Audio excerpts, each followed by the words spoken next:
किती भाऊ आहे तुम्ही? दोघे नोकरीवर आहे का? नाही, मी तर कास्तकार ते? तो नोकरीवर आहे, तो याच्यात आहे समाज कल्याण. समाज ते कुठे राहतात? ते दिग्रसला राहतात. तर तुम्ही आता ही पराठी पेरली, मागच्या वर्षी पिकलं असं, या वर्षी तर काही तुम्हाला माहित आहे का काय भाव भेटल म्हणून पराठीला? पराठीला 7,000 रुपये भेटलं. असं कशावरून म्हणता? 7,000च्या आतमध्येच भेटते, कारण ते उठावून नाही, अजून निश्चित नाही. निश्चित नाही किती भाव भेटल हे काही गॅरंटी नाही. गॅरंटी नाही आहे. तुरीचे काय भाव? तुरीची तर भयानकच खराब पोझिशन, 6,000 येतात. नसतं का? आणि आता तुम्ही जे आधुनिक शेती करता आहे का, राऊंड अप मारलं ना तुम्ही, राऊंड HVT तुम्ही जे करताय तर त्याचा काही फायदा होईल असं वाटते. आता निंदात बसतो साहेब, त्याच्यात निंदात वाचणार आपण. दुसरं म्हणजे डवरे गिवरे रोजदार गिजदार भक्कम पैसे द्यायला लागतील ना. 350-400 रुपये रोज आहे एका माणसाले. तर निंदात खूप महत्वाचं म्हणजे निंदात.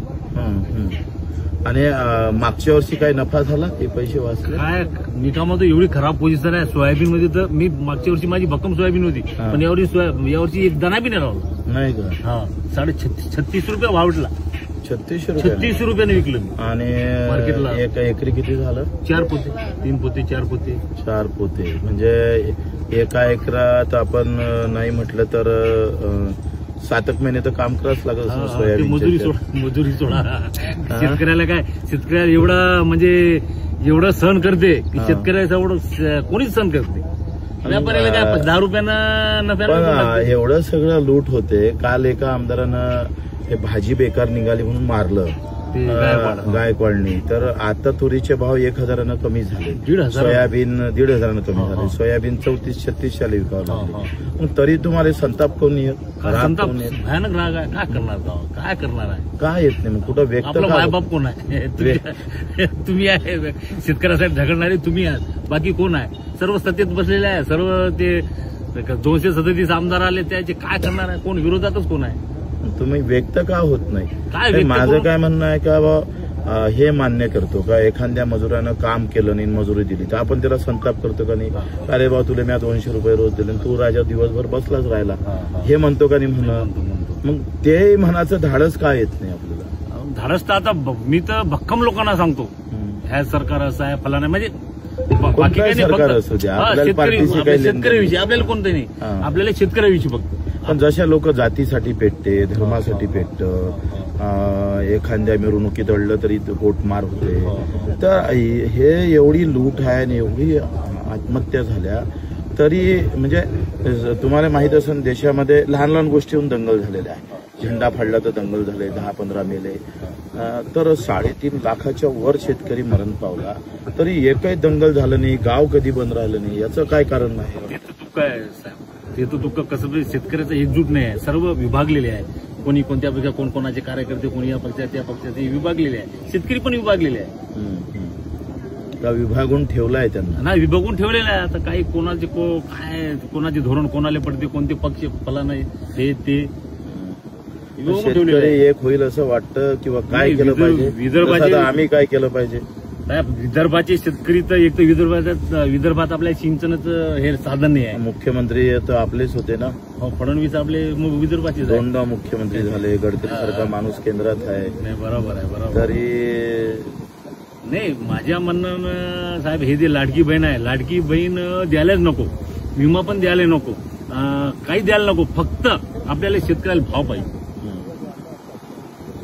आता 15% भाव दिला जातो तुम्हाला, आणि ते 15% म्हणजे आपल्या राज्य सरकारनं 7,000 भावाची शिफारस केली सोयाबीनची, 15% नफा धरून, आणि केंद्रानं 5,000 जाहीर केले आणि प्रत्यक्षात 5,000 भेटले नाही. तुम्ही म्हणता 36,900. माझ्याकडे पॉटर मार्केटची हे आहे, पावती आहे, 36.5 रुपये भाव लागला. काय करणार? पण या सगळ्या याच्यातली चीड येऊन आपण सगळ्यांनी काय केलं पाहिजे? तुम्ही काय सूचना करणार? लोकांना काय सांगाल तुम्ही? सूचना म्हणजे आता काय, शेतकऱ्याविषयी सूचना म्हणजे आता काय, सरकार दुसरं काय, सरकारच्या विरोधात चिड निर्माण होणार ना, दुसरं काय करणार? ते काय कशी व्यक्त केली पाहिजे? कशी व्यक्त केली पाहिजे? मतदानात. दुसरं काय, आपण माराकोट थोडी करणार आहोत त्याच्यासोबत. मतदानातून दुसरं काय, दुसरं पर्याय नाही ना. बाबासाहेबांना जे आपल्याला अधिकार दिलेला आहे ते एक मतातून व्यक्त झालं. बस मतातून. आणि तुमचे मुलं गेलं शिकायला त्यांचा खर्च वगैरे कसा केला? पुरा आहे साहेब. काय सांगावं आता, भरपूर खर्च आहे. तुम्ही बिमार पडले तर काय अवस्था बिमार आहे? पडले तर भरपूर चालूच आहे माझं. 2 महिन्यात 4 महिन्यात 6 महिन्यात बिमार पडणं. कधी इन्फेक्शन होते. मग ते सार्वजनिक दवाखान्यात करता का प्रायव्हेटमध्ये? नाही, कधी कधी प्रायव्हेट मध्ये, कधी ह्याच्यात सरकारी याच्यात. जशी बिमारी असली तर, लहान बिमारी असली तर साध्या याच्यात करून घेतो प्रायव्हेटमध्ये. मोठं खर्च लागते. तर तुम्ही शेतकरी म्हणून आता आमच्या मोर्चात सहभागी होणार आहे? काही हरकत नाही. आंबोड्याला येणार आहे तुम्ही उद्या 14 तारखेला? येऊ शकतो, काही हरकत नाही. आम्हाला एक आहे, आम्ही आता इतके दिवस म्हणजे 100 किलोमीटर पायी चालत आलो आहे. पण हेच जर मी जाती धर्मासाठी चाललो असतो तर खूप ताकदीनं लोक आले असते. पक्षानं जाती धर्मानं बरोबर आहे. आणि मी शेतकरी म्हणून चालतोय तर लोक येत नाही. किंवा तुम्हाला काय वाटतं याचं काय कारण असलं पाहिजे? मी का तुम्हाला सांगितलं साहेब, हे विभागलेले आहे. कारण आता सर्व विभागलेले आहे. कोणी कोणाचे कार्यकर्ते फलाना हे ते. आता लोकांना काय, शेतकरी म्हटल्यावर, कास्तकार म्हटल्यावर एवढे काय शिकलेले नसतात. त्यांना काय एवढं कळत नाही. एवढे काही शिकलेले नसतात ते. फार कमी लोक शिकलेले असतात. बरं, आता मागच्या वर्षीचा घाटा कसा कव्हर करा? घाटा कुठून कव्हर करणार? घाटा करून कव्हर होणार आहे. किती कर्ज आहे तुमच्यावर? आता माझ्यावर 1,60,000 रुपये आहे बँकेचं. असं जिल्हा नाही, बँक ऑफ इंडियाचं. सोसायटी मी नील केली. ते नील करून इकडून काढलं.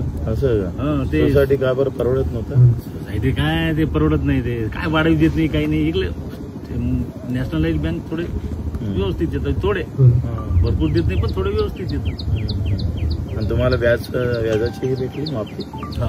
ते 31 मार्चच्या आत भरल्यानंतर भेटली. ते एक कर्ज माफ झालं माझं. असं कर्ज माफ झालं. कर्ज माफ झालं पण पुन्हा कर्ज अंगावर झालं. व्यवस्था अशी आहे का कर्ज घेता आलं पाहिजे आणि ते फेडता आलं पाहिजे. दोनही ताकद घेतली. त्याच्यासाठी फक्त व्यवस्थित भाव पाहिजे.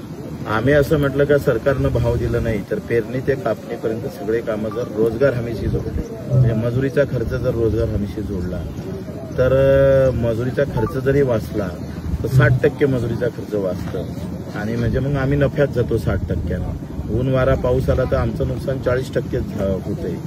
तर हमी भाव सरकार दिन का नाही दिन माहीत नाही, पण उत्पादन खर्च कमी करण्याची ताकद आमच्या मागणीमध्ये आहे असं आम्ही समजतोय. मजुरीचा खर्च जर कव्हर झाला, आता गव्हर्नमेंट काय म्हणतं, हे तणनाशक मारू नका कारण याचं जे दुष्परिणाम कॅन्सर किंवा इतर आजार भरपूर प्रमाणात भविष्यात होणार आहे.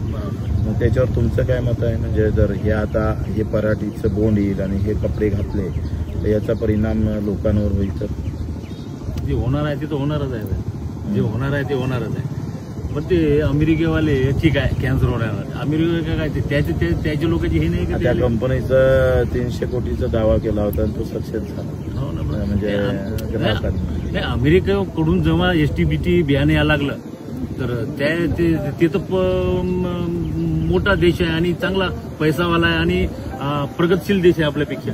त्यांना काळजी नाही. सरकार फक्त आपल्याला सांगतं का तुम्ही असं करू नका. पण ठीक आहे, आम्ही असं करत नाही आम्ही तणनाशक मारत. तर मग तणनाशकाचे मजुरीचे पैसे द्या ना. ते माझं म्हणणं आहे साहेब. तुम्हाला विषमुक्त जर शेती पाहिजे आहे तर आमच्या शेणखताला सबसिडी दिली पाहिजे.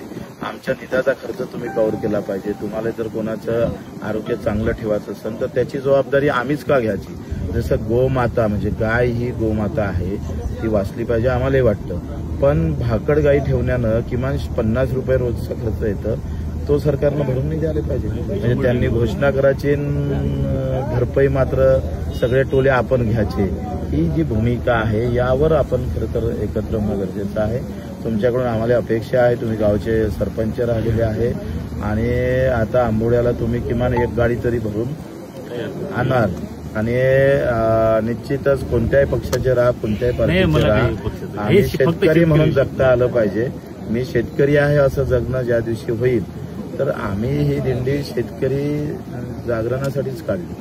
मला माहित आहे एकदा शेतकरी जर जागृत झाला तर बच्चूभाऊची गरज नाही, सरकार आपोआप जागृत होईल. तुम्ही जसं पहिल्यांदा म्हटलं का भाव नाही तर मत नाही, अशी भूमिका आता लोकांनी शेतकरी म्हणून घेतली पाहिजे. म्हणजे आम्हाला आधी जे नेते लोक जाती धर्मात गुंतून ठेवतं आणि शेतीपासून दूर नेण्याचा जो काही यशस्वी प्रयोग राजकारणी लोकांनी केला तो मोडणं महत्वाचं आहे. मला असं वाटतं. तुमचं बरोबर आहे, असं केलं पाहिजे. पक्का 100% शेतकऱ्यांना शेतकऱ्यासोबत राहिलेच पाहिजे. फक्त शेती व्हायची शेती बाकी नाही. मत कोणालाही मारा, मत कोणालाही मत पण भाव नाही भेटले तर नका मारू. नाही, भाव नका भेटले ना. हा शेतकऱ्याला जाती धर्म नसतो.